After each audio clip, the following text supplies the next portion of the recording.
En pleine pandémie de Covid-19, entre confinement et couvre-feu, des ministres et autres personnalités semblent au-dessus des lois.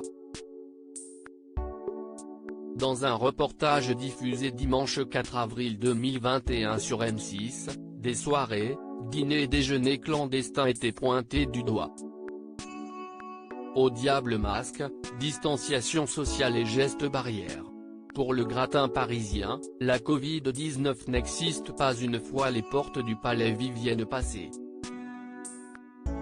Pierre-Jean Chalençon, l'intervenant anonyme du reportage, mais reconnu par de nombreux internautes, également propriétaire du lieu, a dans un premier temps nié les faits. Désormais, il assume à moitié et s'explique.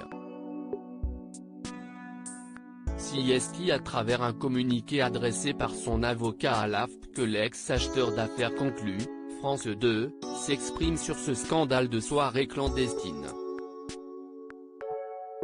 Pierre-Jean Chalençon indique qu'il ne faisait devant les caméras que de l'humour et maniait le sens de l'absurde lorsqu'il révélait que des membres du gouvernement participaient à ces événements secrets. Pierre-Jean Chalençon démasqué, une enquête ouverte. J'ai dîné cette semaine dans 2 ou 3 restaurants qui sont justement des restaurants soi-disant clandestins, avec un certain nombre de ministres. Alors ça me fait doucement rigoler, assurait-il pourtant face aux caméras de M6. Les téléspectateurs ont reconnu le palais Vivienne, où se déroulait la soirée privée. Et l'intervenant anonyme, présenté par la chaîne comme un célèbre collectionneur proche des stars, a rapidement été démasqué.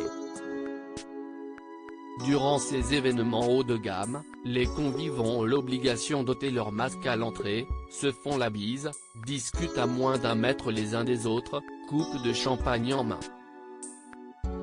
Les prix des repas peuvent grimper jusqu'à 500 € par personne. Alors qu'il avait clairement été identifié, Pierre-Jean Chalençon a d'abord formellement nié les faits.